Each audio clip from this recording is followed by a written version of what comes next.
आपको बधाई के साथ निवेदन करूंगा कि इस पुस्तक के विषय में अपने विचार रखें और साथ ही साथ हम जैसे नए नए लोगों को इस स्तर तक पहुंचने के लिए अपना मार्गदर्शन प्रदान करने का कष्ट करें। ये डॉक्टर दयाराम मौर्य रत्न जी अध्यक्ष और मेरे मित्र, मेरे बड़े भाई, 1 साल का अंतर है, इसलिए छोटे बड़े का समान है बस। और आदरणीय आनंद मोहन ओझा जी, जिन्होंने समाज को बहुत पेंशन आदि दे करके बड़ा समाज में चेतना जागृत की है। और आदरणीय श्रीनाथ मौर्य जी, आप मिलनसार हैं। अभी आपने मुझे किया। अमरनाथ गुप्ता जी, बेजोड़ जी का आपने बताया ही कि जो है आप इस समय कहानी भी लिखने लगे हैं। बहुत बहुत बधाई। आदरणीय अनिल नीलय जी, आप जो है संचालक की भूमिका में हैं। और सबसे बड़ी बात यह है कि बड़ी छोटी उम्र में है, आप जो है बोलने में बहुत, आपकी हिंदी बहुत अच्छी है, बोलने की स्टाइल बहुत अच्छी है, इसलिए आपकी बधाई के पास हैं। त्रिपाठी जी, और आपकी कहानियाँ मैंने पढ़ी हैं, बहुत ही अच्छा लिखते हैं। आपसे भी मेरा परिचय हो रहा है। आपने बताया कि जो है राकेश जी हैं और आप शिष्य रहे हैं। तो यद्यदाचरति श्रेष्ठ ततेवे तरो जन सयत् प्रमाणम कुर्ते लोकस्तदनुवर्तते। जो हमारे श्रेष्ठ हम बातें बताते हैं, उन पर अनुगमन करना ही शिष्य का कर्तव्य है। ऐसे में आप दोनों गुरु शिष्य को मैं प्रणाम करता हूँ। और सबसे बड़ी बात यह है कि मैं इसी प्रतापगढ़ का रहने वाला हूँ। थोड़ी दूर सगरा सुंदरपुर है, लक्ष्मणपुर है, उसी के नज़दीक मेरा निवास स्थान है। गांव एक पूरे गुलाब राय गांव है, वहीं का मैं रहने वाला हूँ। और संजोग से जीविका के कारण मैं कानपुर गया, फिर कानपुर से तमाम जगह स्थानांतरित होता रहा।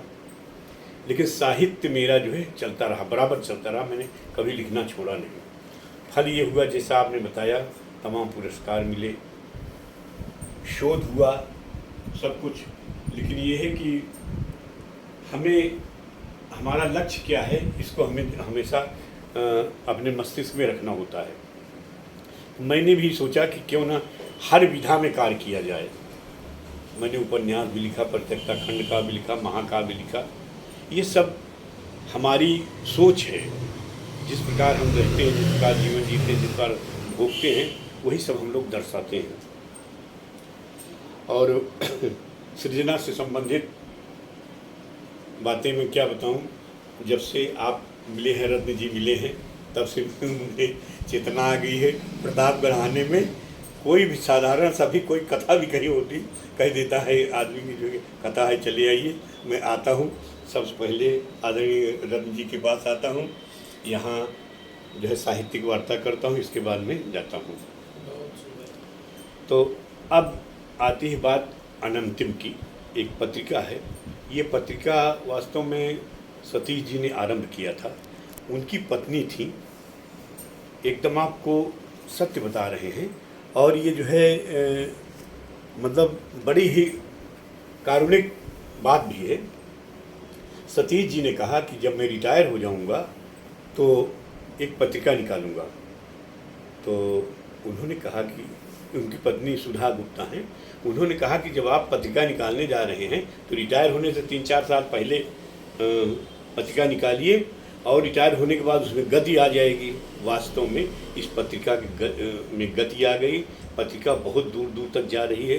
लेकिन दुर्भाग्य की बात कहें कि इस समय इसी साल उनकी वाइफ नहीं रही, वो अनंतिम की प्रेरणा स्रोत भी है। लेकिन अब यह है कि वो है एक मुक्तक मेरा, कभी सुख कभी दुख के किस्से कहेंगी, कभी सुख कभी दुख के किस्से कहेंगी, गज़ल की दोहे की नदियाँ बहेंगी, मुझे याद करता रहेगा ज़माना, मेरे बाद मेरी किताबें रहेंगी, मेरे बाद मेरी किताबें रहेंगी।